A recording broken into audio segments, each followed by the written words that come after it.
The Rays pounded out 11 hits en route to an 11-3 victory over the Boston Red Sox to even their spring record at 4-4. Today, the Rays look to climb over the 500 mark, taking on the Minnesota Twins from Charlotte Sports Park.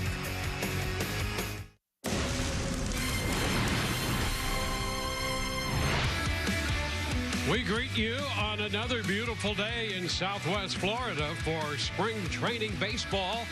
The Rays against the Twins. It's 79 degrees, and the first pitch just moments away. Hi again, everyone. Dwayne Stats with you. I'll be joined by Tricia Whitaker throughout the afternoon. Great to have you aboard. Well, the Rays have a lot of really feel-good stories on this team, and Mike Brasso is one of them. He'll be in the lineup today. And when you think of Brasso, you think of big hits, a big bat, big moments. And we saw a lot of that, not only in the regular season last year, but in the postseason where he really stepped up. And the great story of him, a non-drafted player in the 2016 draft, and that gamble has certainly paid off for the Rays. He will be in at shortstop today, and the Rays would like to see him with a lot of reps this spring at that shortstop spot. On the mound, Luis Patino, and what a treat he will be, just 21 years old, a big arm, fastball, 95 to 100, a great swing and miss slider coming over from the Padres in the Blake Snell trade. Big things expected for Luis Patino, the young man out of Colombia. Rays and the Twins just moments away. Spring training baseball. Rays and the Minnesota Twins set to square off in Port Charlotte. Fans still gathering. And what a perfect day it is for baseball.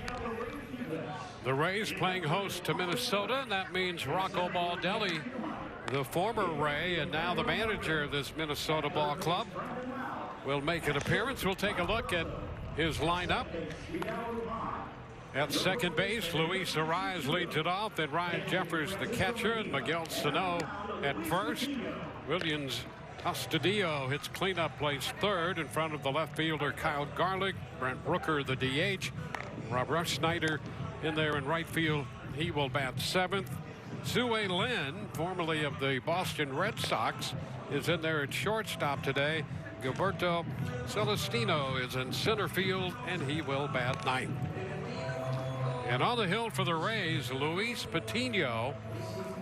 He'll be making his second spring appearance, and he is a treat to watch throw the baseball. As we mentioned in our opening comments, a centerpiece of that deal with San Diego that sent Blake Snell to the Padres.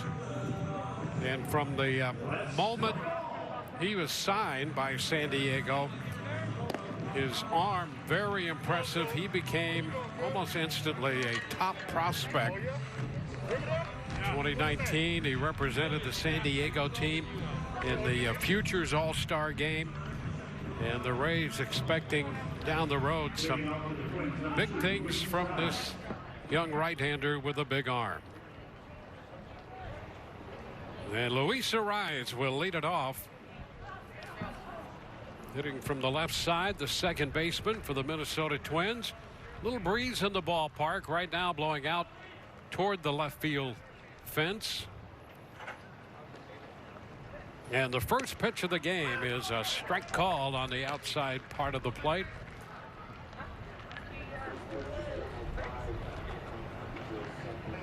.79 degrees, starting right on time at 105. And there's a fastball at 95, fouled right back, 0-2. This fastball on occasion will reach 100 miles per hour, just a tick over 100. So he's in that 94 to 100 range with the hard stuff. Again, 95 up and in a bit, and it's fouled away.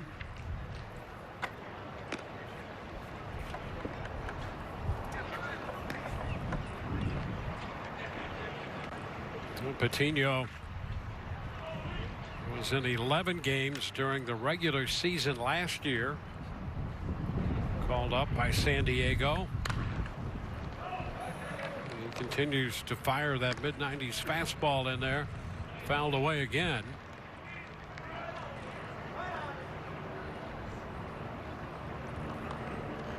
In his other outing, his spring debut, that was last week on the 4th.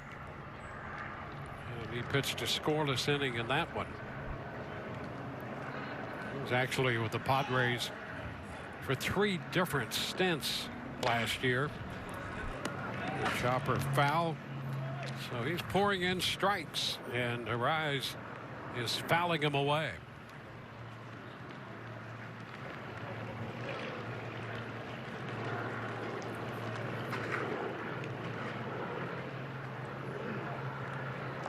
Outfield a little bit the other way for Arise, and this one on the ground to second. And Brujan is there to make the play, and a toss over to Setsugo at first. And that's the way this one starts, with a ground ball to second. And it brings up Ryan Jeffers. Number 27, Ryan Jeffers.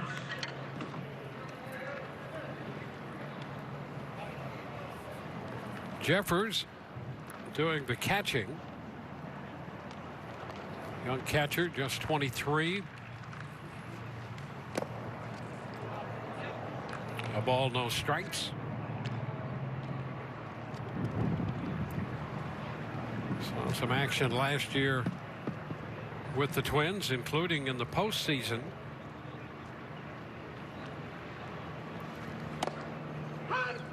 That's on that corner in there. It's 1-1. Jeremy Riggs, a young umpire, working the plate.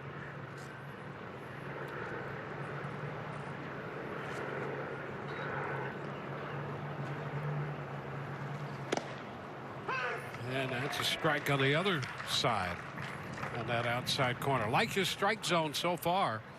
Riggs quickly becoming a favorite of our crew here. Good ball and strike umpire, looking for strikes, it would appear. Ground ball and a nice play, hard hit. Brujan makes the play with the throw to first. Nicely done. So Brujan showing some of his athleticism there. Adel Brujan, he can play all over the place. And here's a nice defensive job at second, leaving his feet quickly up and out with the throw.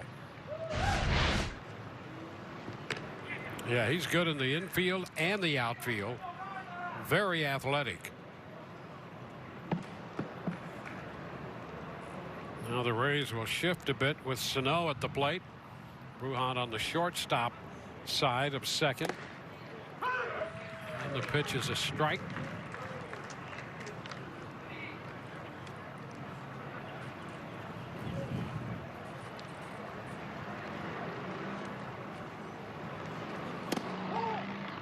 And a close pitch right there. Changed up a little bit.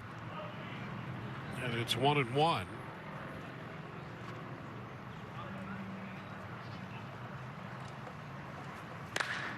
High shot. This one is deep to left, down the line, and that's well foul. And wind carrying that way and blowing toward the corner, that might have helped it in two ways. In length, as he hit the ball well, but it also might have helped it blow foul. As you know, Sano very, very strong.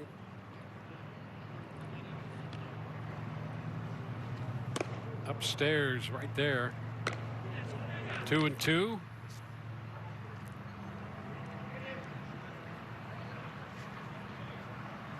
Patino out of Colombia.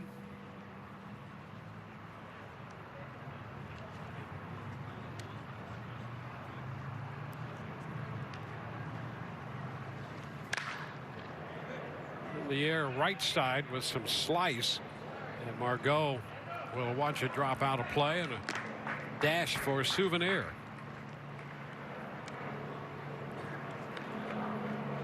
Sano is 27. 2 years ago, big home run year in 2019, 34 home runs. Prone to the strikeout, as a lot of power hitters are. And last year in the abbreviated season, hit 13 home runs and struck out. His strikeout rate was over 42%. Fly ball right. That's going to carry. Margot's there to catch it. A couple ground balls and a fly ball. 3 up, 3 down. Kevin Kiermaier is going to lead it off today for the Rays when we come back. We'll take a look at the starting lineup for the Rays, featuring Kevin Kiermaier atop. Then Mike Zunino, the DH, and Austin Meadows, Brandon Lau, Manuel Margot, and Yoshi Satsugo down the middle. Francisco Mejia does the catching. Mike Brasso at short, and then Vidal Brujan will bat ninth, plays second base. And they'll face the right-hander Jose Barrios, and he is a very big part of this Minnesota rotation.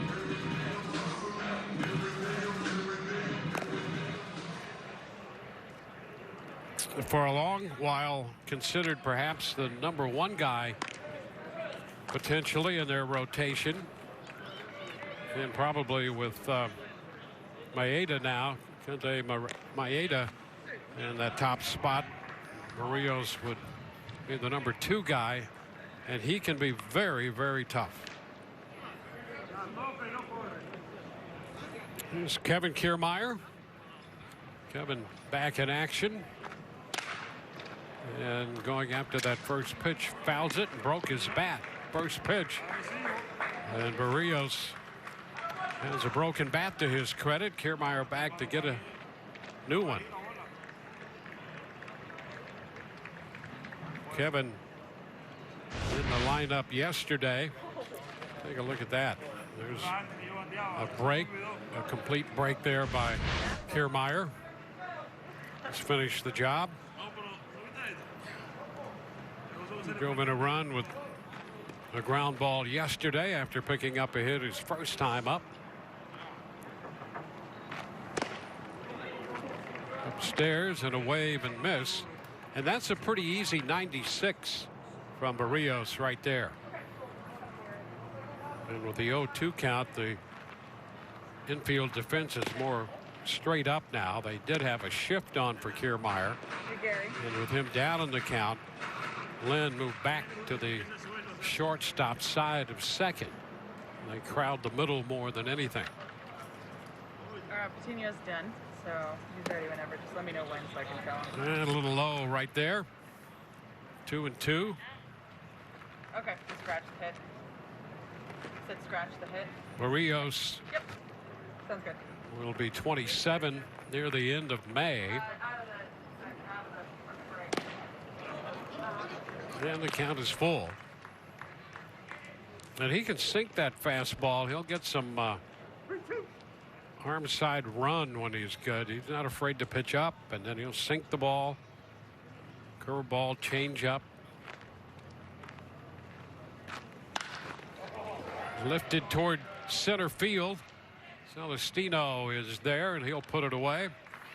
Kiermaier starts the race first with the fly ball to center.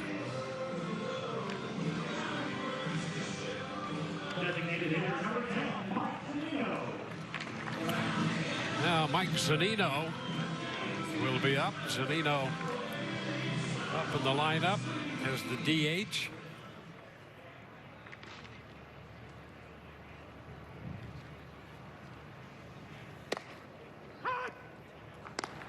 And he takes a strike.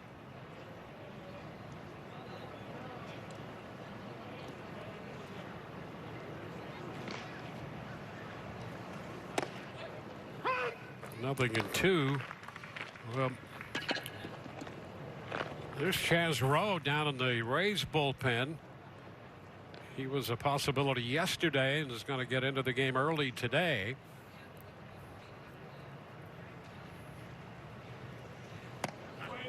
Down and away.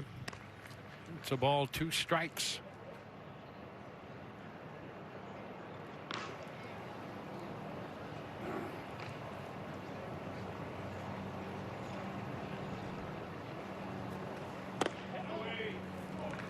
2-2.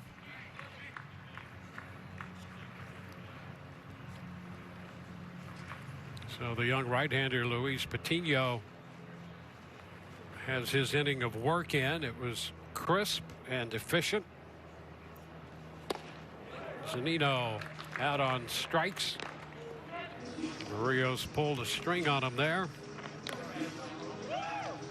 He's got good off-speed stuff. The curveball's 83 or so. That changeup is in the mid-80s. And look at that. He had Zunino out in front after working him with the hard stuff early in the count. Now Austin Meadows. Austin with 3 home runs on the spring. 1 ball, no strikes.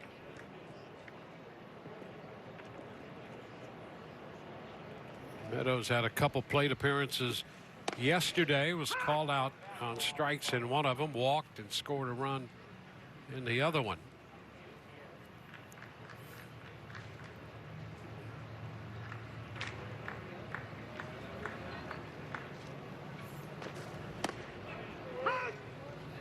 And Barrios finds that corner again and is ahead in the count.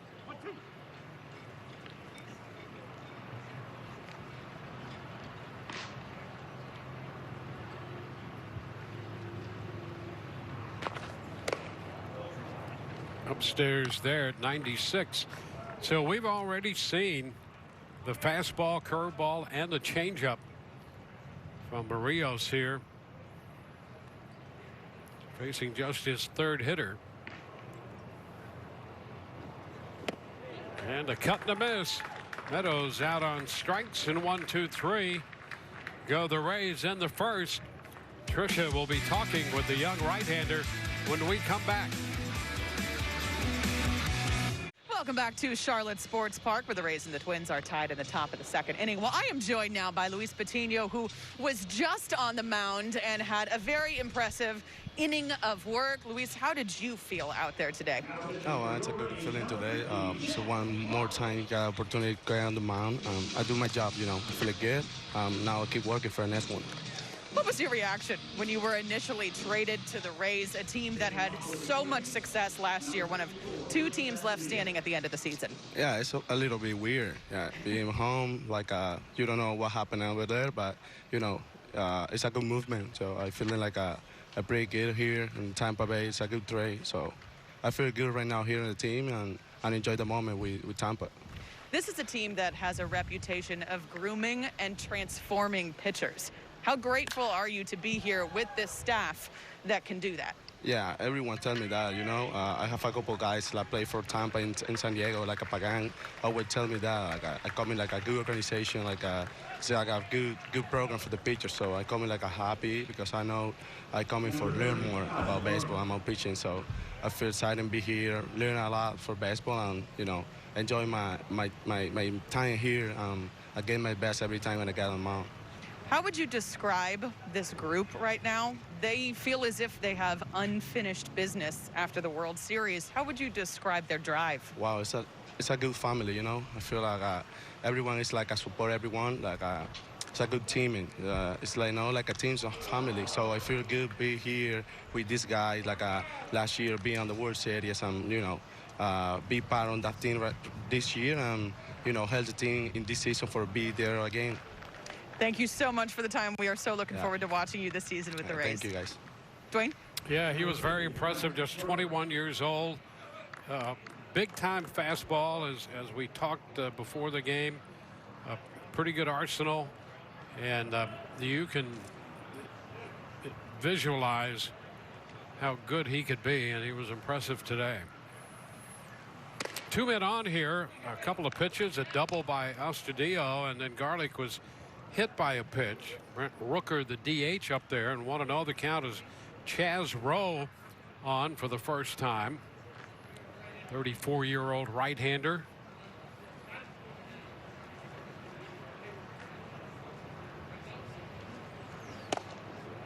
And he finds the strike zone there. 1-1. Chaz A little elbow issue last year. Turned out to be a late addition to the Rays this spring.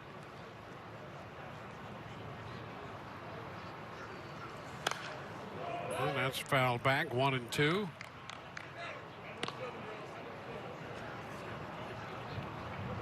He has been a big part of the Rays pitching staff, as you know, to see him work and work in some critical spots here over the last whole 3 years. 3 years plus, actually. 2-2. And Kyle Snyder, the Rays pitching coach. The Rays continue to develop pitchers. And not only just young pitchers. They'll take veteran pitchers in camp, and they've done that again this year. They see things about veteran pitchers that sometimes other observers don't. They see the potential and figure out a way to maximize it, and that's been the storyline. Of course, the veteran Rich Hill in camp with the Rays, and you really kind of have to figure that the Rays adding essentially 3 veterans with Hill and Waka and Archer, probably going to go with those guys initially, see how that works. Makes sense. And of course, everything in this game is always open to change, but if there was a game plan, you'd figure that would be it. With that guy right there, Glasnow, to lead the charge in that rotation. He continues to be impressive, trying to add to his arsenal this spring. That's a cut and a miss. So Rooker is out of there for the first out. So after a double and then a hit batter, Rowe comes back and picks up the strikeout.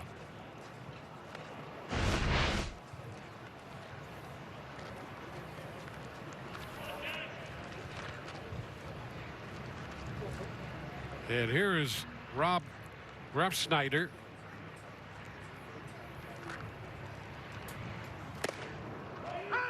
The first pitch in there at 91 for a strike.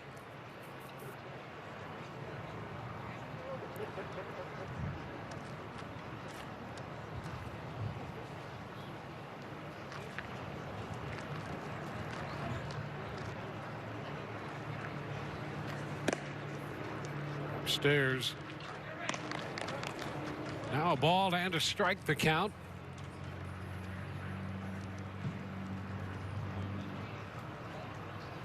Well, the Rays starting Patino. Now Chaz Rowe. They also list Joe Ryan on their pitching list today, and that'll be fun to see another young, hard-throwing right-hander. This pitch cuts away out of the zone. It's 2-1.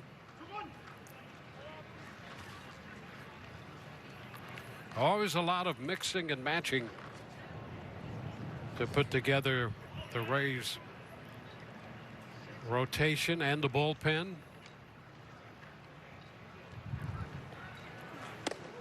And this one cuts in for a strike. 2-2.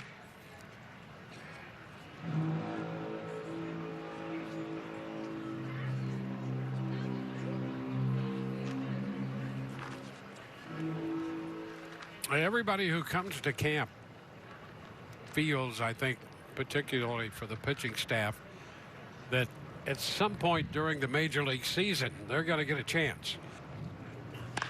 On the ground and fair by third. Lau a diving attempt. That's down toward the corner, and a little problem with Meadows to dig it out.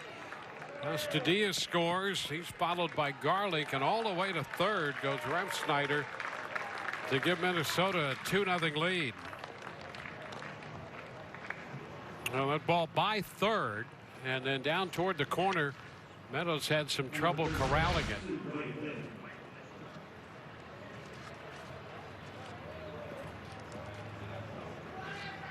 So the ball kicking in the corner and getting by Meadows. So a couple of runs batted in. Wes Snyder at third. Here's Sue Lin with the infield up for the Rays. The pitch is a ball inside. Well, you may remember Sue Lin when he was with the Red Sox.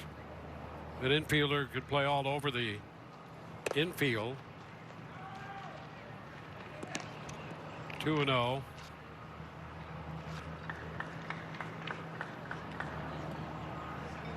But there was a game in which he started the inning. I think it was the ninth inning at shortstop, and wound up catching the final couple outs of that game for the Red Sox when the Rays played them at Fenway. 2-1 in camp with the Twins, vying for an infield spot. On the ground, nice backhand stop. Setsugo with the toss to Rowe. The run scores. Setsugo to Rowe to retire Lynn, but he'll get credit for a run batted in, and he makes it 3-0 Minnesota.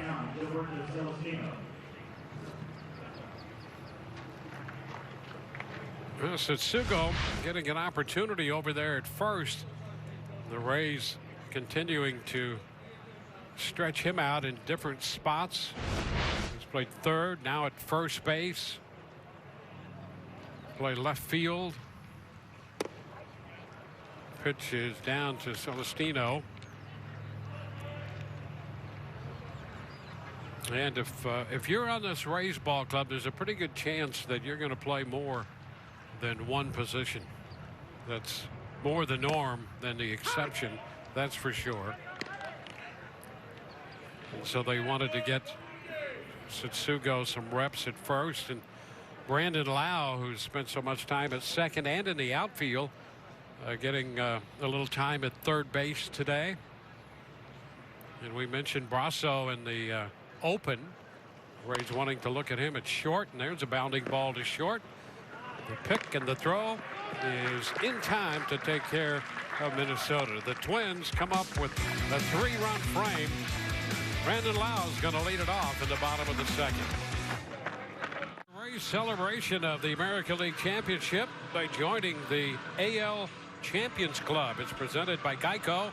Members receive an American League Champions replica ring, a replica trophy, and access to exclusive experiences. Sign up at RaysBaseball.com/ALChamps. Rays up.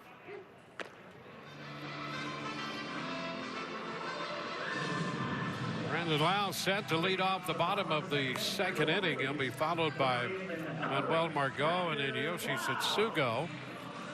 And Jose Barrios out there to begin a second inning of work.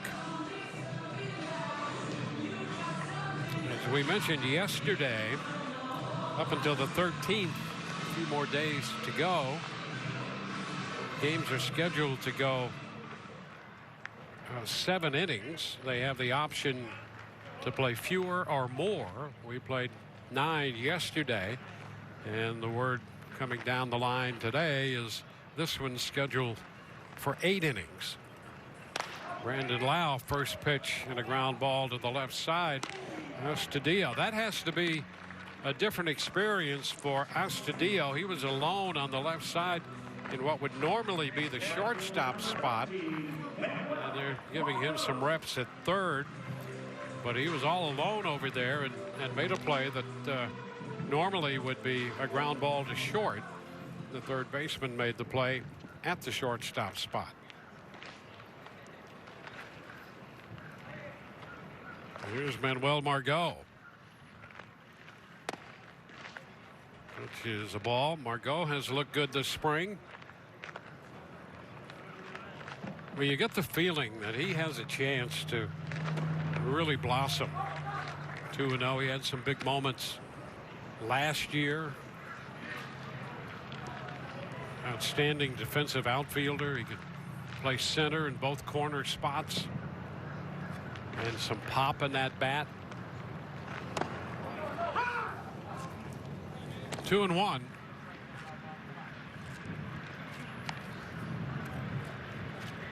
Facing a difficult right-hander in Jose Barrios right now. 3-1. There's Chad Mottola, Rays hitting coach.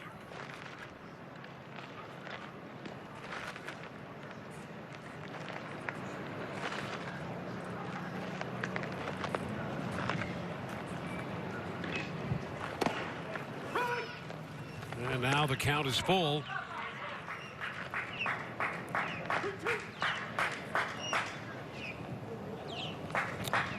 These two teams will meet 8 times this spring with the geographically condensed and reconfigured schedule. And there is ball 4. A little breaker right there, that 3-2 curveball. And Margot lays off to draw the walk. Rays get their first base runner, a 1-out walk in the second. Take a look at that. Drops low. Barrios confident in all of his pitches, and he's had great success. Here's Setsugo. Yoshi sends a fly ball into right and played perfectly. Refsnyder will make the catch. So going after that first pitch, Setsugo has a shorted bat. Here's Francisco Mejia. And Mejia, as you know, came over from San Diego.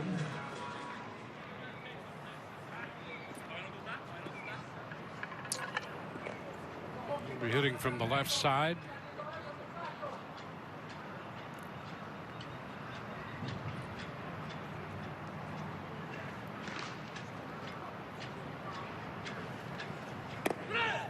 Runner, a delayed start and no throw.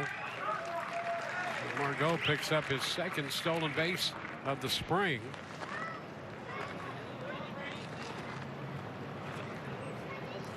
And Mejia took that pitch down for a ball. There you go. You can see kind of timed up Barrios, and the Minnesota pitcher not paying any mind. And Margot comes up with a steal.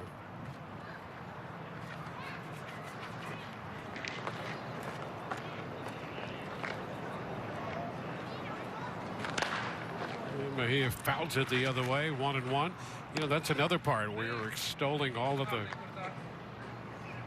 positives of Margot a moment ago and what he can do, and the running game is part of it as well. Good defender, some pop.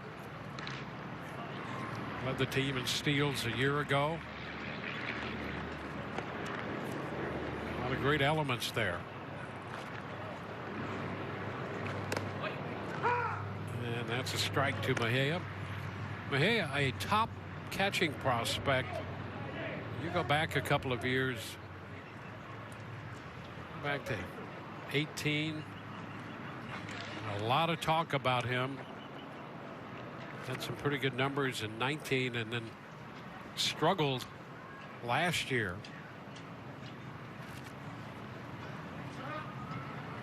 Down on the count, 1-2. It was just a tough year all around, defensively and offensively, for Mejia last year. And is out on strikes. That fastball up takes care of him. Rays leave a man at second, and we'll go to the third. 3-0 Minnesota.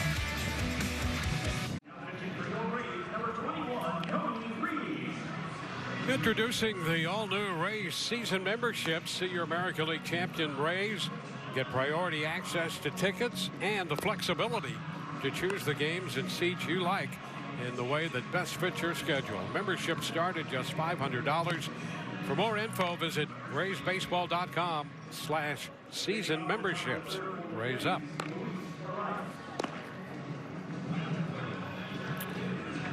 Well, we'll get a look at Cody Reed, the big left-hander. Tino worked one scoreless inning. Chaz Rowe gave up 3 runs on a couple hits in the inning he worked, and now Cody Reed. Thank you.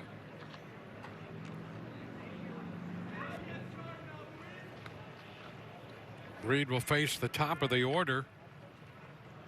Luis Arise, left-handed hitting infielder.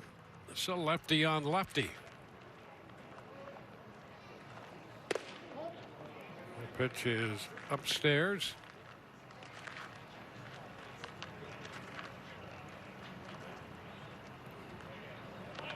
Reed had an extended stretch with the Cincinnati Reds. There's a breaking ball, and it picks up the corner. 1-1. And had a problem last year with the little finger on his pitching hand that prevented him from pitching much with the Rays. It's now 2-1.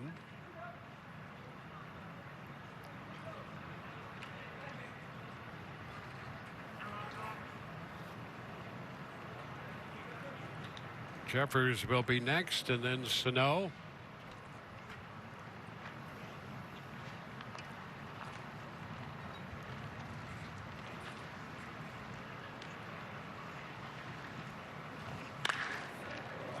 Shortstop.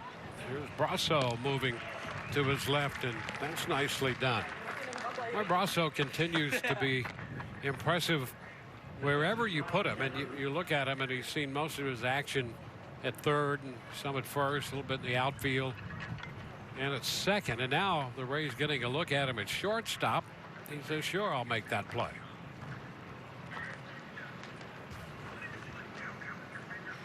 Here's Ryan Jeffers.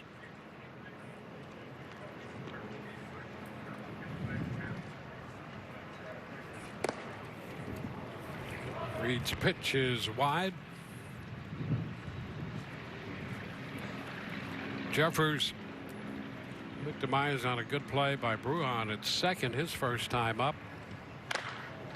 This time a chop to third. Lau with that big hop and the throw to first. So a couple of ground balls thrown by Reed. 2 up and 2 down. First baseman, Miguel Sano. Reed with that sinking fastball, a change up and a slider.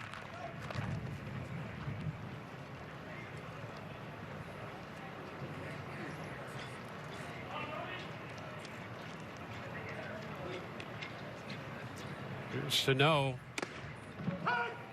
That's a strike.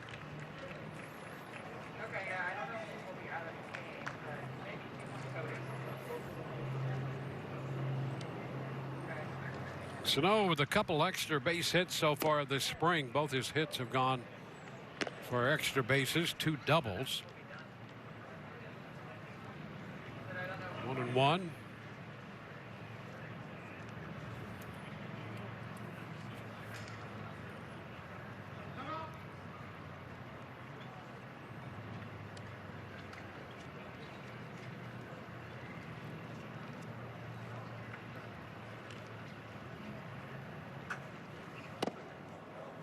Let's pitch a little wide. 2-1.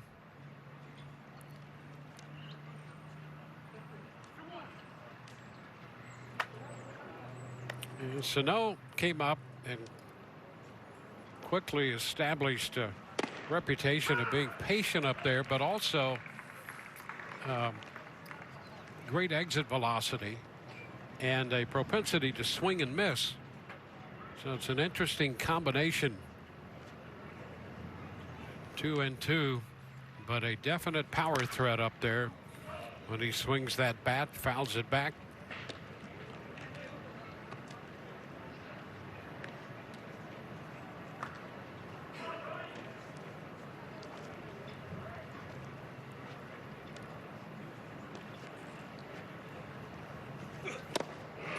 cut and a miss. That pitch biting down and in. Nice inning right there. That's a clean inning for Jody Reed. Mike Brasso will lead off when we come back. Race Team Store Tropicana Field has the gear you need to show off your team pride. Contactless curbside pickup and shipping options available.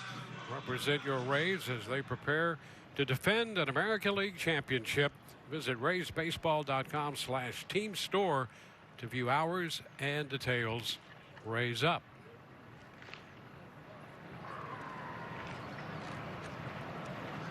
We got to the bottom of the third. Mike Brasso is going to lead off.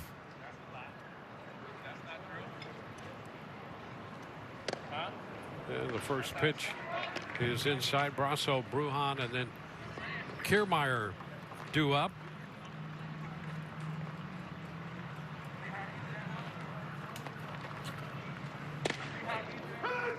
That pitch is a strike.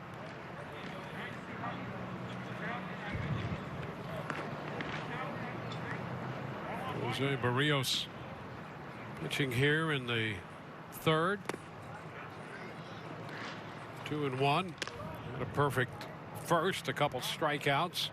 Gave up a walk and a steal. Picked up a strikeout in the second inning. He's been very efficient so far, just over 30 pitches. 2-2.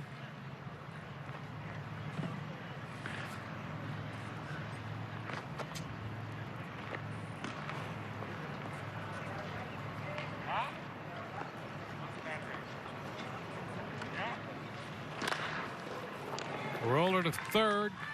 Astudillo's throw to first in time, and Brasso is out of there. So second ground ball out he has picked up. 3 strikeouts and a couple ground ball outs.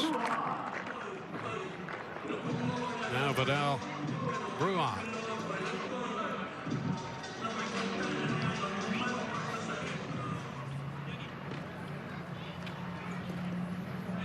He's 2 for 7 in the early going this spring. Switch hitting infielder and outfielder for that matter. Ball, no strikes.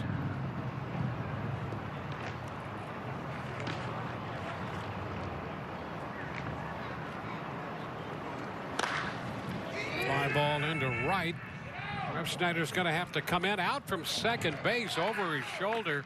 And that's Arise making a nice catch. With the swing, Refsnyder took a step back and then found himself trying to bust it coming in. And Arise out there to make the play. And a nice play it is in right field by the Minnesota second baseman.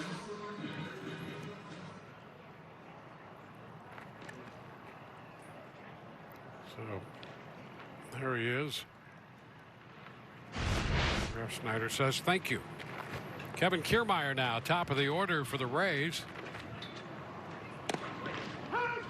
Pitch started wide and broke over. Rays have Joe Ryan up in the bullpen right now.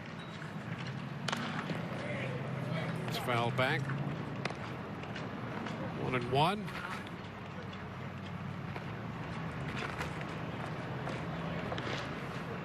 He is a hard throwing right-hander.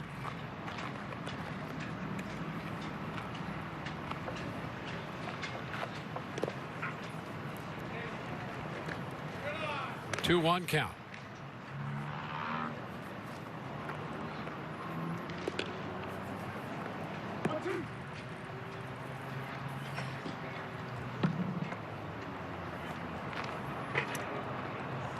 It's been a good outing for the Minnesota starting pitcher.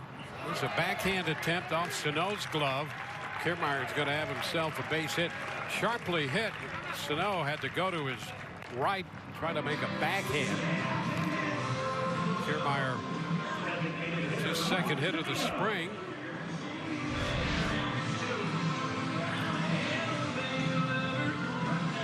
That would have been a heck of a play. Kiermaier has himself a hit. For the Rays, their first of the game. Mike Zunino will get another at bat.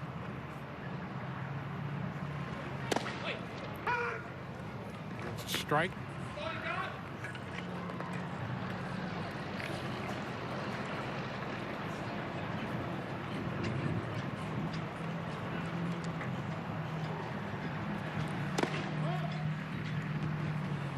Close right there, 1-1.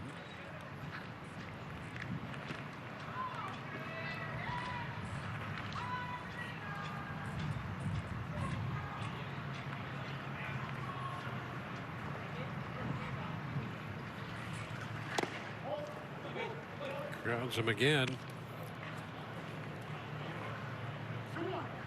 2-1.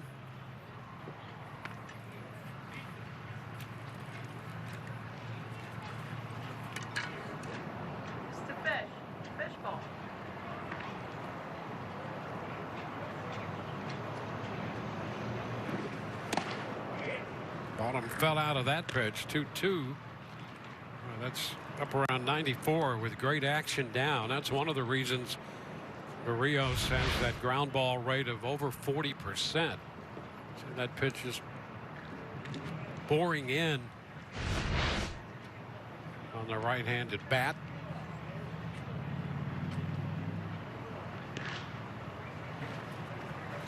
And a cut and a miss.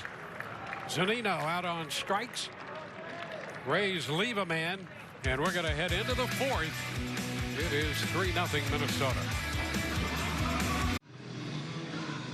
The ball game moves into the fourth inning. Minnesota with a 3-run second, holding a 3-0 lead. You're looking at Joe Ryan there, a hard-throwing right-hander, and we're pleased to have Peter Bendix, the VP of Baseball Development, join us here. He more than anything, I think, is the information man, and that's why you're here. We're going to grill you today, Peter. Nice to see you. How have things been? Things have been great. I'm just really happy to be here and have something close to a normal spring training. Yeah, I know. It's so great just to have spring training and look forward to the possibility of a full season, which would be great, and we hope down the line things will open up. Hey, I wanted to. Your story always amazes me because from the time you were in college, you were taking sabermetric classes, and I guess had an idea somehow that this is where you wanted to wind up, and you wound up with an internship here with the Rays, and now a VP of Baseball Development. So, way to go. That's right. Thanks. I have to pinch myself every day. Hey, let's talk about Joe Ryan for a bit here as he comes on facing Astudillo, who lifts a fly ball into center. Kiermaier is there, and he'll make the catch. It seems, Peter, that the Rays find guys, and not that you had to really search for Ryan because he'll pop out with his big arm, but he's a legitimate possibility to impact this club in the near future, isn't he? That's right, absolutely. So what do you see in him? Where does he have to go? What does he have to do now to establish himself to a point where he's going to do what we think he can do? I think it's just continued growth, continued development. Missing out on a minor league season last year had a negative impact on a lot of players, especially guys like him who've been very successful and need to kind of be tested at a higher level. He does a lot of things well, and we kind of pride ourselves on our starting pitching development, and we've seen a lot of good starting pitchers come through here, and that's really important to our success. So with Joe specifically, he misses a lot of bats. He has a lot of positive things going for him, and it's really just kind of refining things on the margins at this point. Here is a guy, and you're right, he does miss a lot of bats as Kyle Garlick fouls one away, and it's an 0-2 count. And I think some people watched him and were surprised by that. You can't really call him sneaky fast because he's known for high velocity with that fastball, but he does seem to get more swing and misses than the average guy or even the above average guy. Why is that, do you think? I think he has a lot of deception going for him. I think he executes his pitches really well, and I think he's just uncomfortable to face. Just the way that his delivery works, the way his fastball works, even if you watch him from behind the plate, it's hard to time up. It's hard to... There's something unexpected about the way he delivers the ball that seems to be very effective. You know, they used to talk about pitchers with a rising fastball. Well, basically what it really is a fastball that doesn't drop as much as maybe the norm. There's a strike called on the outside corner, and that may, in my estimation, apply to Ryan. Would I be correct there? I think so, absolutely. It's unexpected movement, and it's unexpected just the way it gets upon the hitter really quickly.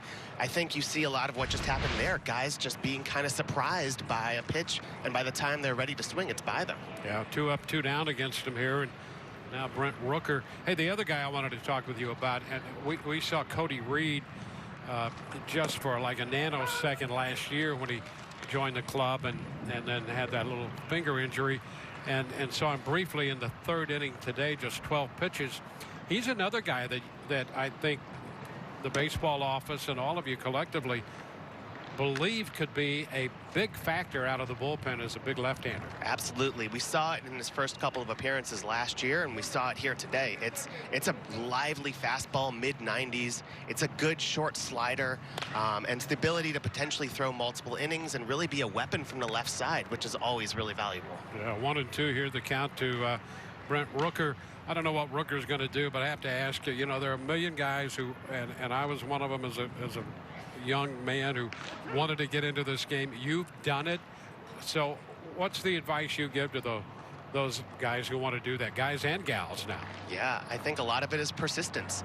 A lot of it is just kind of continuing to work, even if you're not entirely sure what your skill set is going to be.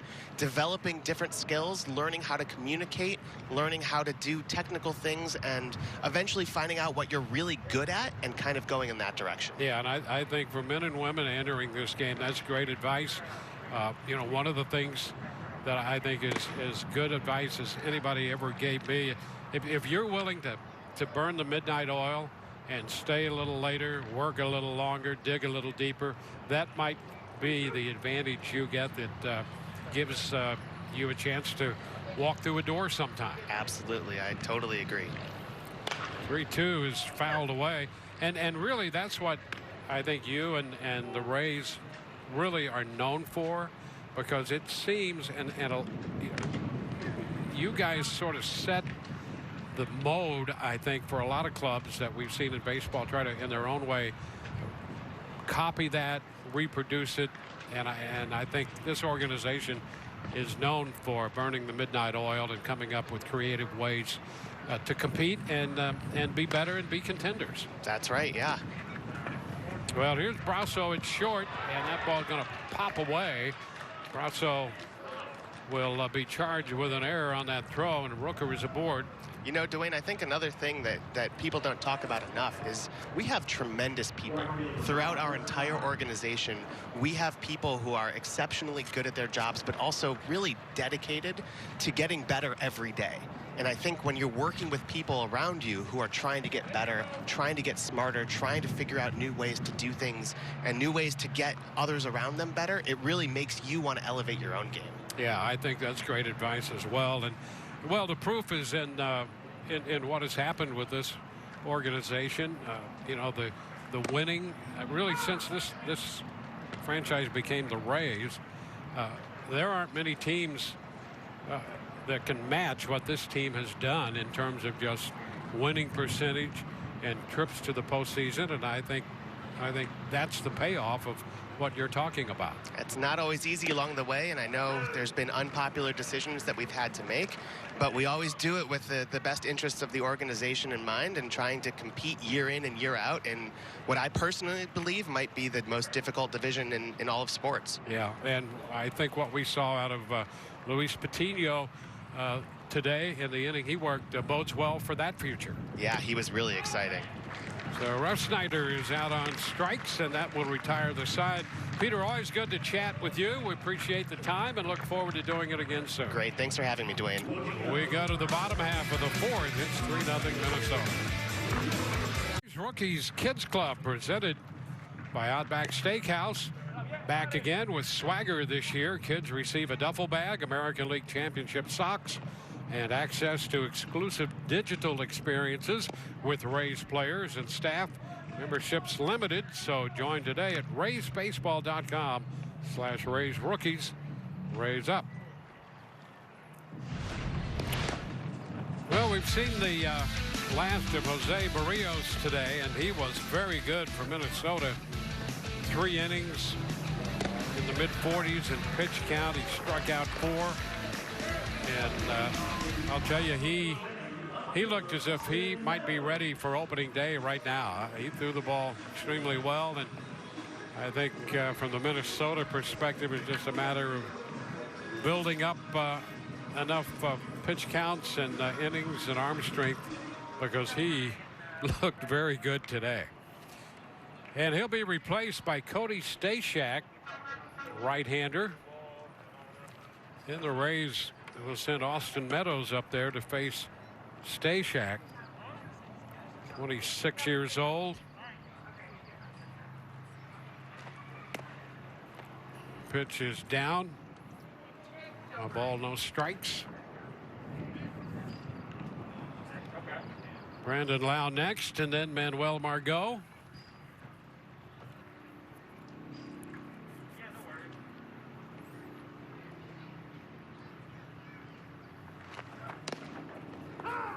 That's a strike, 1-1. Meadows with 3 hits this spring, all 3 home runs.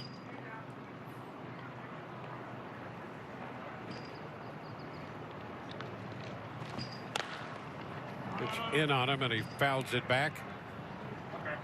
It's 1-2.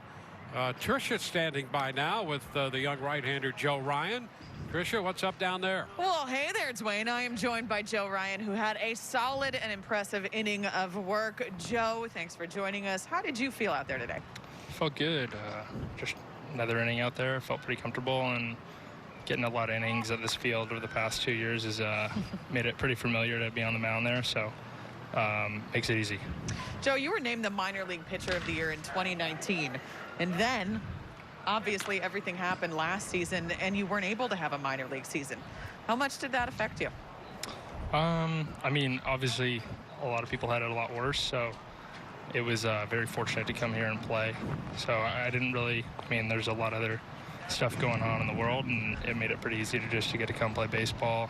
They made it so easy here. It was show up to the park, had our food, got our work in, got out, and yeah, I couldn't have asked for anything better with the circumstances. So I felt very fortunate. But yeah, obviously we'd love to have none of that happen and have a normal minor league season as it was, but we made the most of it. So does that make you even more grateful to be here right now and know that we have a full season ahead of us? Yeah, no, I'm excited. I think just taking it day by day and sticking to that mindset that I've had the past couple of years and truly embodying that, it makes it a lot easier. I want to talk about your fastball a little bit. It's been described many ways. Unexpected movement is one of the ways it's been described. Kevin Cash can't even describe quite why it's so effective. And from what I hear, neither can you. Why do you think that is? I don't know. I think probably playing catch with my dad growing up. We would try to throw bullpens in the yard and in the driveway, had the dirt driveway, and so we'd start doing that at 60 feet, 6 inches when I was like 10, and so just throwing through the zone and thinking going through the target the whole time. I don't really look at the glove. I just try to look through it, and the rest can't tell you. How do you view this upcoming season? What's the next step for you? What's your next goal? Just looking at tomorrow, and probably got a bullpen in 2 days, and then keep going, and they'll tell me where I'm going, and that's all I can do. So focusing on that. Obviously want to be in the big leagues, but definitely out of my control. So we'll see where that goes. Well, we hope to see you there this season. Thanks so much, Joe. Me too. Thank you. Yeah, and I think as the Rays look toward the future, they certainly expect that Joe Ryan will be a part of the success story that they're attempting to write season after season, and so we'll look forward to seeing more of him. 2 outs, base is empty. The Rays facing Cody Stashak, who's big with the slider, fastball slider combination. And the slider, really a great pitch for him. He's 1-1 with Manuel Margot now.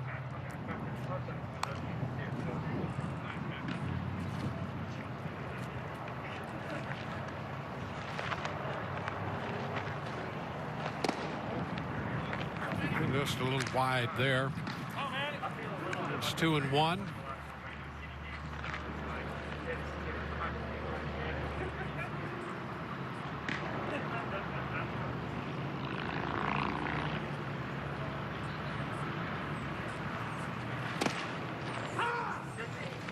It'll even the count. 2-2. Stashak, not known for high velocity readings, but a good enough fastball and a very good slider. Lifted toward left center field. Garlick, a long run. That ball's got carry and will bound off the wall. Going to be 2 bases for Manuel Margot. And he's in scoring position with 2 outs.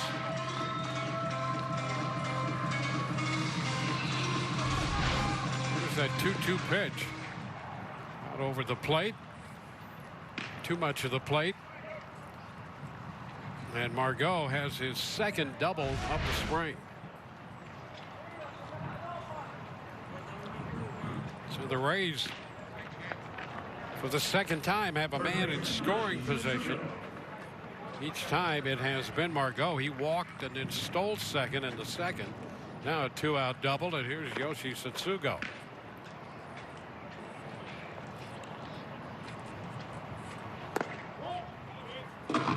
Ball 1.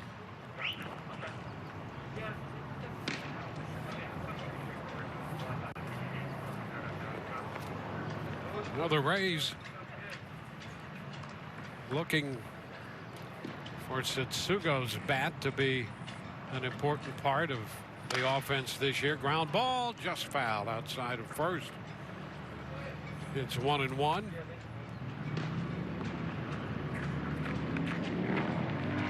Satsugo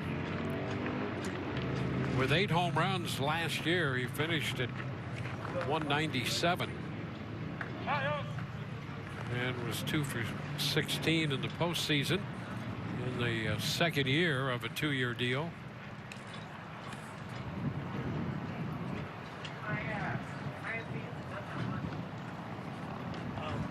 And actually fared better against left-handers than right-handers last year. 2-1 to count.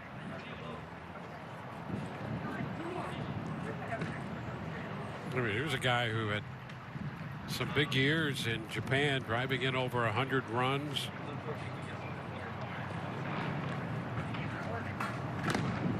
Pitch upstairs, 3-1.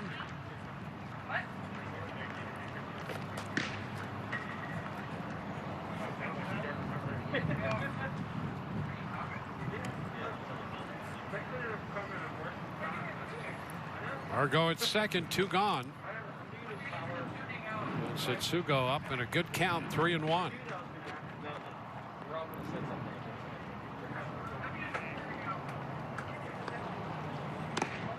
And that's ball 4. Well, with 2 outs, the Rays have put 2 men on base against Stashak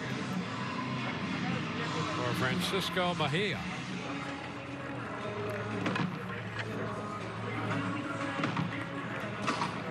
Well, Mejia fell behind and then chased a pitch up and missed it, striking out in the second inning.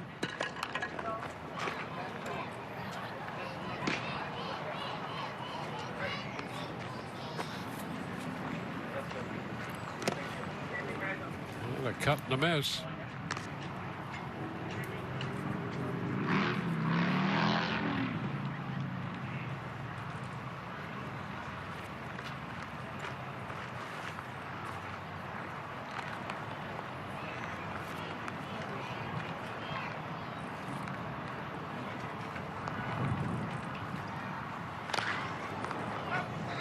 Golfed up the right side and will be out of play.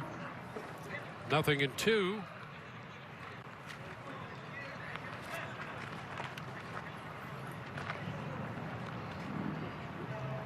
Rays saw Barrios for 3, now Stashak, and with 2 outs, they've put up a bit of a threat. But Mejia behind in the count, down 0-2.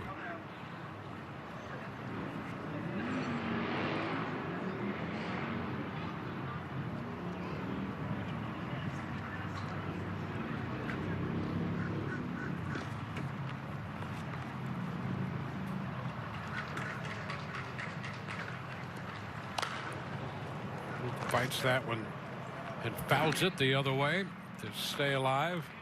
The last second swing there to make contact and extend the at bat.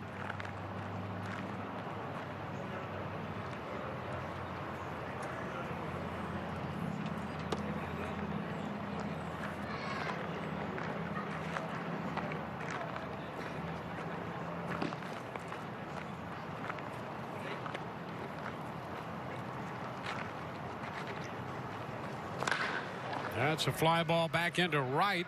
Ref Snyder toward the line will have room before he gets to the track. Making the catch, and the Rays leave 2, do not score. When we come back, we'll chat with Kevin Cash, the Rays manager.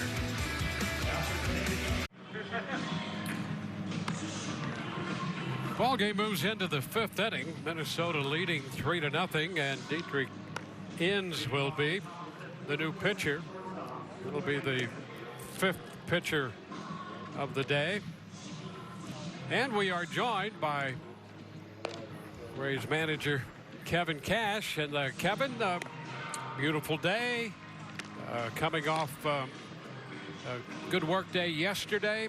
And I'll tell you, that young starter Luis Patino, boy, did he throw the ball. Yeah, he's got some talent. There's no doubt. And again, it's a credit to our guys of finding. I mean, certainly when you move a guy like Blake, you're hoping to get back a lot of talent, and we feel like we have with certainly Luis, Frankie Mejia behind the plate, Blake Hunt, one of our young catchers, and a young kid, last name Wilcox, that we won't see right now. But Luis is pretty motivated, pretty driven, likes to throw his fastball, likes to throw strikes. You know, he kind of checks a lot of boxes for such a young kid, even though he did get up to the big leagues last year with San Diego. Yeah, I can imagine, you know, as a fan trying to keep up with all the young talent that comes in here year after year, and as a manager and for your staff, it has to be a little challenging, but it has to be a lot of fun to see this young talent. They can challenge us with talent all day long. We'll take it. You know what? We talk after games or at night after once we're back at the house or rentals, and it is amazing the amount of talent that we feel like we have and that we've kind of acquired over, you know, multi-years now. And watching these guys, whether it's draft or through trades or, you know, free agent signs, that you know, when they're working in the cage early in the morning, when you got 6 of them lined up on the bullpen mounds doing things, there's talent everywhere in the organization. You know, and I mean, we've both been around the game long enough, and I'll tell you, I've seen a lot of teams. I don't think I've ever seen an organization do what this organization does year in and year out in terms of finding talent, making deals, and making multiplayer deals, and maybe, you know, like Patino's going to be a headliner in that trade, but they make trades where that third guy in a deal turns out to be really significant. Yeah, I mean, again, our front office led by Eric, I mean, they're just very savvy with the decisions they make, and you know, they try to make sure that, I think Eric, he understood. I know he understood how challenging to move a guy like Blake was. And, you know, sometimes you can get caught in the moment, the pressure of making sure you get all the pieces. And sometimes you want to say, well, we got to get guys right immediately that can help us at the big league level. And that might not be the best deal. Sometimes that patience really comes in. And that's what makes those guys so special in our front office. Yeah, I tell you, they've not that it means a lot, but they've impressed me, and I think they've impressed a lot of people around the game. And then what you and your staff does in terms of evaluating and developing them, it's a great story. You know, I think it gets overlooked sometimes. It's not high profile, but I think if you're looking for feel-good stories in the game, this has to be a place for it. Yeah, well, hopefully there's a lot of them, because feel-good stories come with, success behind it somehow. So that means the players are performing well. And like right there with Frankie, I mean, 2 years ago, he's the best catching prospect in baseball. You'd like to think not much has changed, even though he's, from the Indians to the Padres and now to us. We're fortunate that we have him. We think that he can really help us, and he can do some special things behind the plate and at the plate. Yeah, and for catchers, it's what they do behind the plate, number one. But if you can get a guy, who can help you offensively occasionally, and maybe you hope more than just on occasion, then it's really something special. Have you seen him enough to try to get a feel for where he might be now and where he could be? Well, I mean, he's got as good an arm as anybody I've ever seen behind the plate. It's pretty effortlessly. He's athletic back there. And, his approach at the plate, it looks so simple. He's not trying to do too much from both sides. It's a very simple approach. If you talk to Chad or Ozzie, the work and his routine in the cage, he stays within himself, and he just tries to, find the barrel. And he's done that multiple times already this spring. Yeah, hey, let's go back to pitching and yesterday. We saw Fleming and we saw McClanahan, two lefties, sort of, different ends of the spectrum. But I love the way they, each in their own way, the way they're getting it done, because both those guys were impressive in different ways yesterday. Yeah, they were. And you know what? It's okay to get there in different ways. You can be really good. We see, a guy like McClanahan who's got all the power in the world, and sometimes it's easier to make sense of it. But then you take a guy like Josh Fleming or Yarbs, who's been a mainstay in our rotation and our pitching staff for now 3 years, and what he's done. They get there differently, but they get really good results. And over time, you start to, you really appreciate what they're capable of doing for you. Yeah. And what about Joe Ryan, the inning he got? A couple of strikeouts today, and we were talking earlier about him, and everybody talks about, well, the fastball, it seems to carry longer. He throws it by people, and that surprises some people. There's a strikeout for ends. Where is Ryan right now, do you think?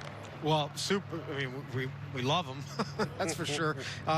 He's another guy that falls in line of a young pitcher that his velo has ticked up here this spring. He worked really hard at the alternate site, and then this offseason. I do think it's fair. There's some things that are unique about him. His repertoire, certainly his fastball, but the intent that he shows when he gets on the mound. There's a lot of confidence when he's out on the mound. He's willing to challenge any hitter with strikes, mix his pitches in. I think we all foresee him being a really good consideration option for us at multiple points through the season. Yeah, I don't know if you don't want to give away trade secrets here, but we've seen some pitchers come into this organization, develop and otherwise from other organizations, but cut there by a rise and a miss, and we've seen a tick up in velocity. There used to be a time in this game when velocity was what it was, and then it would decline. There weren't a lot of people thought, boy, you're going to be able to increase velocity, but we see that happen. So how do you explain that phenomenon in this game now? I don't know. I think there's so much information right now about pitching, not just with the Rays, throughout the entire industry, that players are putting it to use and making the most of it. I mean, we've got guys in camp here that we're probably 90, 92 mile-an-hour pitchers. They go play winter ball, or with one season they climb up to 97, 98, and we're all scratching our heads. So I don't have the best answer. I know Kyle and Stan and velo's a big thing, and when you watch guys gain like that, I think it goes to the credit of the information that is out there on pitching right now, and how credit the pitchers to learn it and put it to use for their own careers. Yeah, I think you're right about that. It's really an amazing thing to see, because there's some great success stories built around that. 1 and 2 now here to Arise, one on with one out. On the offensive side of things, just in general, how you feeling about this club? Good, healthy. We're healthy, so that's good. You know, last year we all teams dealt with their injuries. I personally felt our injuries kind of came at the wrong time leading into the postseason, or getting working guys back. But if you got a healthy Meadows, a healthy Yandy, a healthy G-Man, and then you add that with multiple really good players, we feel like we're going to have a very balanced, potent offense on a given night. But those three, for me, are key. You look at like Manny Margot, he's already having a really good spring. I think Manny, with some confidence in what he did in the postseason, has kind of carried over into this spring, where he feels good at the plate and he's hitting line drives all over the ballpark. Yeah, we were talking about him earlier in one of his at-bats, and he seems to me, I mean, I'll obviously defer to you and your staff, but if there's one guy poised to make a big jump, it seems to me it might be Margot. Yeah, well, I'll take any of them. We'll take all of them to make jumps. But look, when we acquired Manny, we knew he was a really good player. And, you know, what he went through last year off the field, some personal stuff, losing that's tough. I don't think any of us can appreciate or understand how challenging that is for a young player. So he had a lot on his plate. And I think that as the season went on, he valued whatever role was presented to him. He made the most of it, and then he was one of our key contributors, definitely in the postseason. Yeah, well, Kevin, we appreciate the time that you spend with us here, and always fun to chat with you. And we'll let you go and take a look at ends out here. And you know, here's another guy. Unless you want to give us a quick scouting report on him before we signed him in. He came in, I think, throwing 90, 91, and you know, you're seeing 4, 5s, and 6s up there. So he's another one that you're not quite sure how he got there, but man, you'll take it because he can pitch and he's going to help us as well. All right. Thank you so much, Thanks, Kevin. Dwayne. All right. Take care. Have a good evening, and we'll talk again in a couple days. All right. We have a runner at third with 2 outs. Ryan Jeffers, the young catcher, with a 1-2 count. Dietrich Enns out there on the hill, and a shot foul. Look out. That had both the runner Lynn and Tony Diaz ducking that line drive. So still a ball, 2 strikes. Well, the Rays and the Twins today, and our next telecast will be against the Twins again on Saturday. And right now it appears that Rich Hill would get that start, so it'll be a chance to see the veteran left-hander throw the ball when we're back with you on Saturday. In the meantime, the Rays will be playing tomorrow and Friday, and Glasnow and Archer are going to get some work in those days respectively. 2-2 the count here on Jeffers.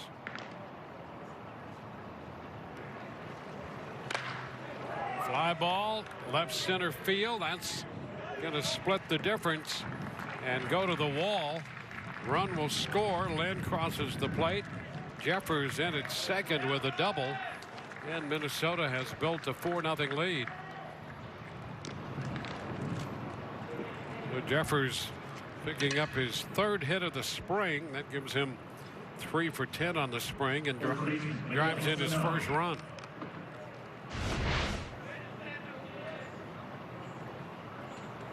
Catching a lot of the plate. And over Meadows' head in left center. So the double for Jeffers brings up Miguel Sano.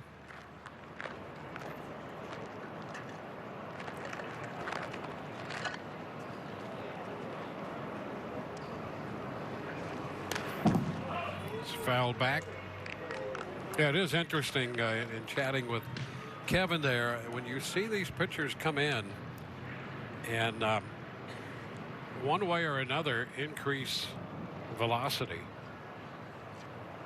and there are a lot of things apparently that can lead to that in terms of mechanics, strength.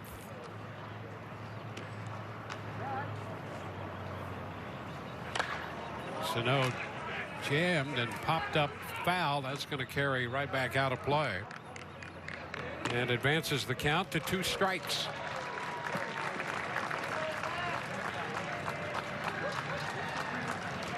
Rays have utilized Luis Patino, Chaz Rowe, Cody Reed, Joe Ryan. Now Dietrich Inns is in the game. Stetson Alley is in the bullpen. This game's scheduled to go 8 innings in an effort to get pitchers and position players some work. That's a strike called. Sano caught looking. We'll head into the bottom of inning 5. Minnesota building a 4-0 lead.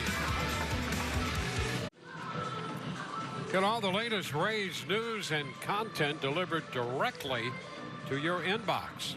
When you sign up to be a Rays insider, you'll be the first to see information and future deals directly from the Rays. Visit RaysBaseball.com/newsletter today.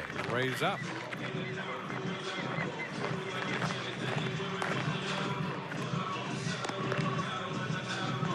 Sean Anderson will be the new pitcher.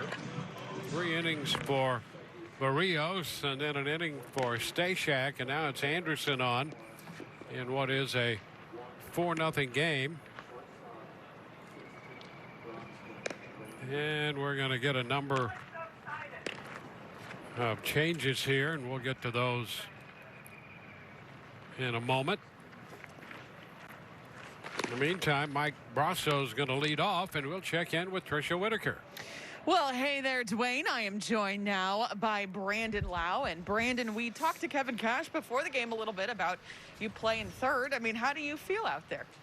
I feel pretty comfortable. I think I'd be lying to everybody if I said I wasn't a little scared seeing Sano get up there and some of the other guys. But no, all in all, I felt like a pretty good day. Got a couple ground balls in, so I think it went pretty well. Are you happy to provide a little bit more versatility for the team? You talked about that a little bit during spring training. Yeah, absolutely. I think anything that I can do to get in the lineup and help the team in any way, I'm open to trying. So if they want me at third base, it looks like I'm a third baseman that day. So it's just where they want me in the lineup at that moment. How in the world do you top what you did during the regular season in 2020? I'll try to keep it going through the postseason this year. You've talked a little bit about that as well. You talked about how your teammates really picked you up in the postseason when it didn't go personally the way that you wanted it to. How do you view that time, and how much do you appreciate your teammates picking you up during that time? I mean, I look back on it as a huge learning experience for myself.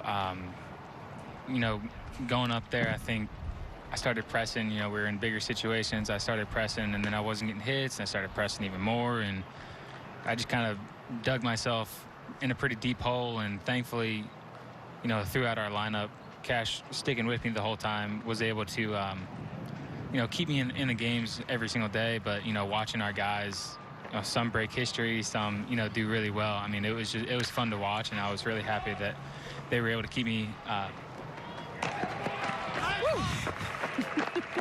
You want to call that for us, Brandon? I was grimacing. I saw it coming up. It wasn't going to get you, so don't worry. Thank you.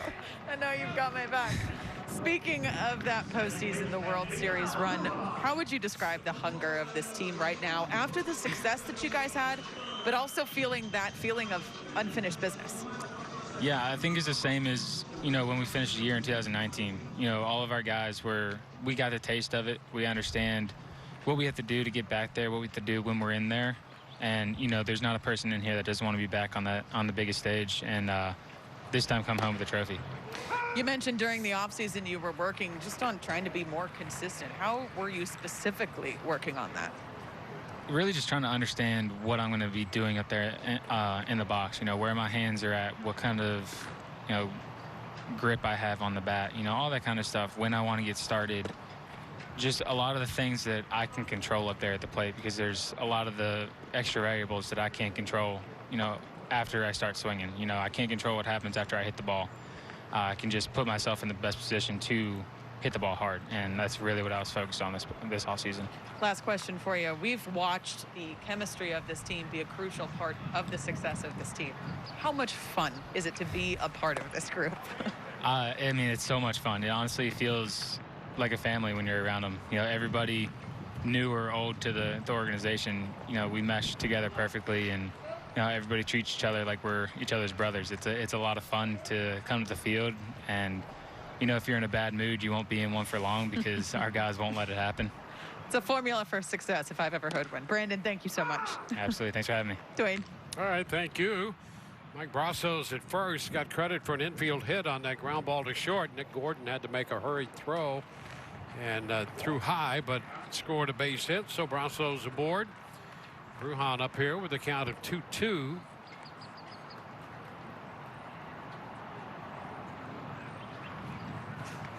And a cut and a miss. That is out number one. So Sean Anderson picks up his first strikeout.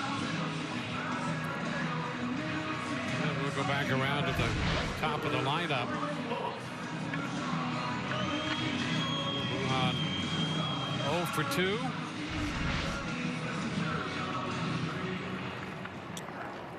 Anderson, pitcher number 3 for Minnesota.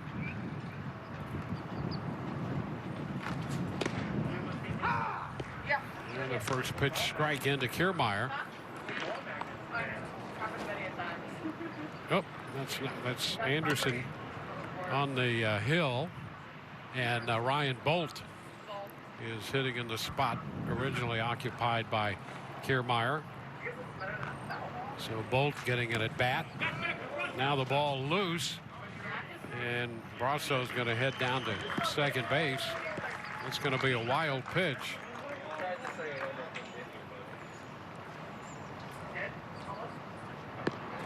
So Bolt getting his first plate appearance. Really? No, I didn't. Kiermaier, while he was in there, had that base hit, the infield hit in the third, went 1 for 2.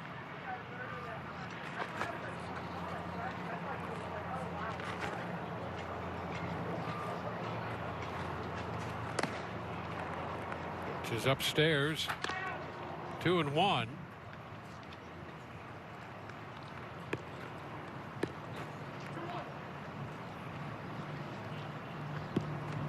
Well, the Rays left a couple men on base in the 4th inning.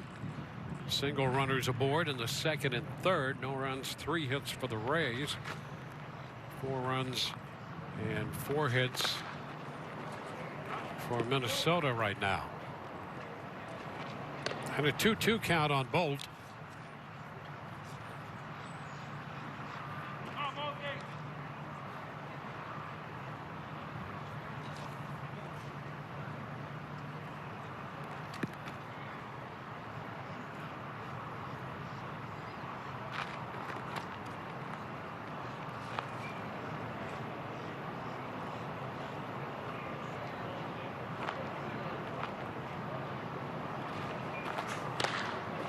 He lifts it down the left side. Astudillo's after it. He will run out of room. So Bolt will get another shot.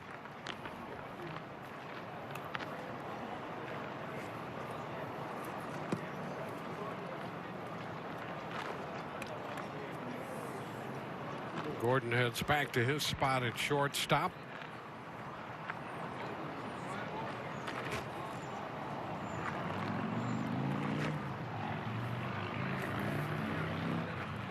Yeah, Bolt's had a couple years since he's played much baseball at all. He was at Montgomery in 2018 at 274 there.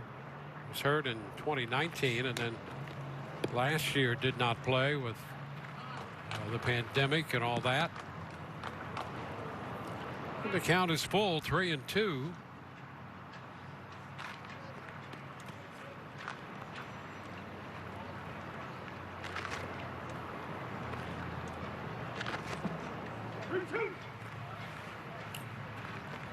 Man out of the University of Nebraska.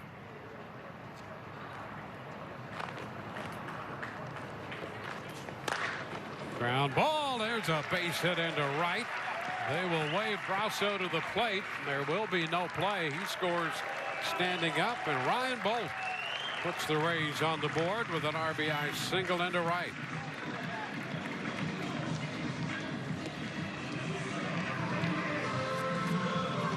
Also reached on the infield hit, scores on the base hit to right.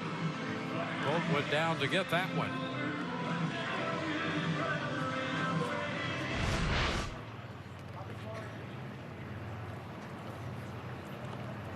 And here is Mike Zunino, the DH today. Pitch is down.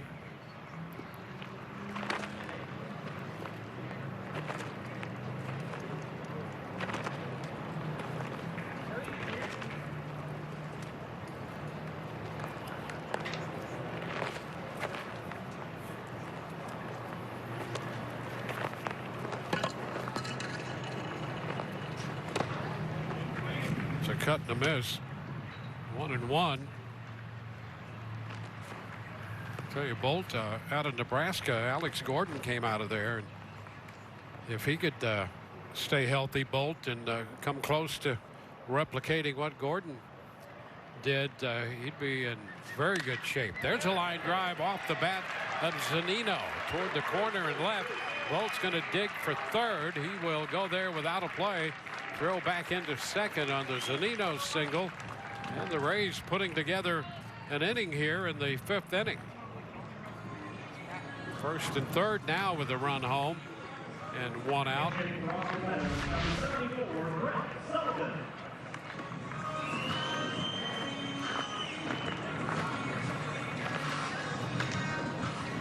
Zunino with the 2-base hit, or an RBI single, we should say.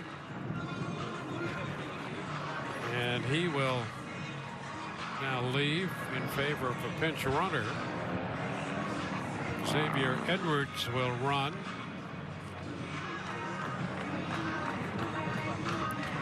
So he will run, and Sullivan will be the pinch hitter for Meadows. As the Rays continue to try to build an inning. They've made it a 4-1 game.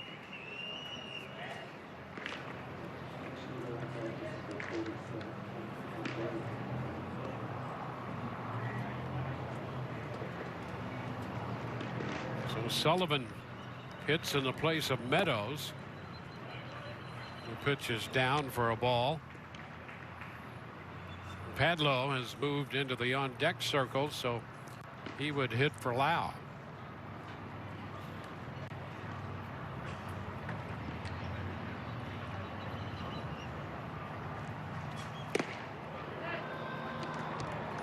One and one.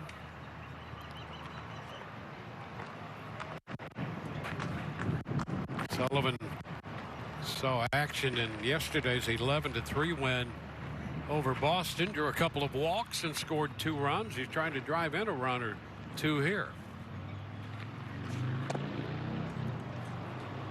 Takes ball 2, 2-1. Edwards, the pinch runner.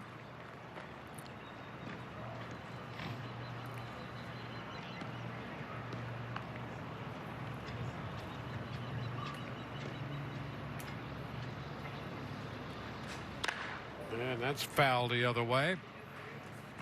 We'll even the count at 2-2. Now Brett Sullivan at the plate. Kevin Padlo on deck.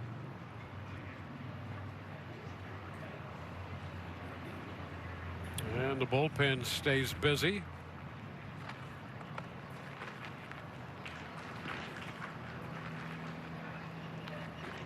Stetson Alley out there. Ground ball down to first. Bobbled, picked up. Now the pitcher's going to have to cover. It's safe there. Bolt scores.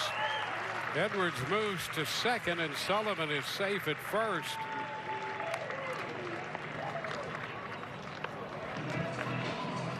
So a run batted in and an error. Will be an E3, and the run batted in, and the Rays make it 4-2. And Kevin Padlo will pinch hit. Right-handed hitter with big power. Rays with 2 runs home against Anderson. The pitch is a strike.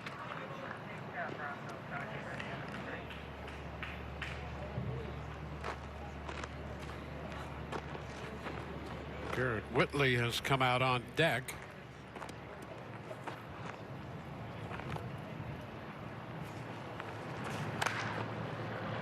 Padlo fouls this one away.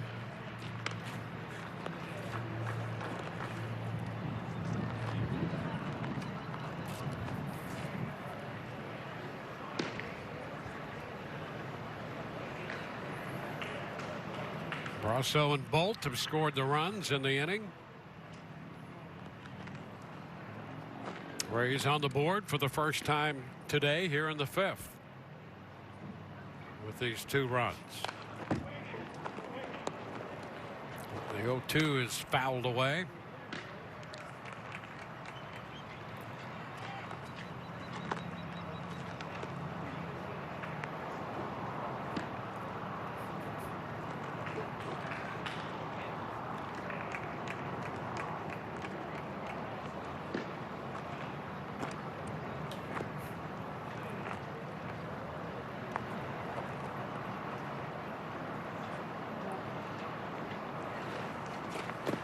Padlo starts to go, and he held up on the appeal down to Adam Beck.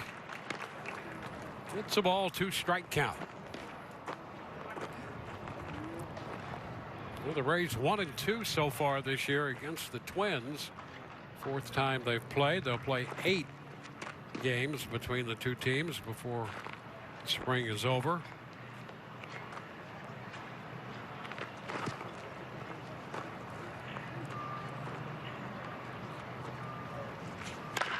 Hard shot, and that's off the far end of the dugout.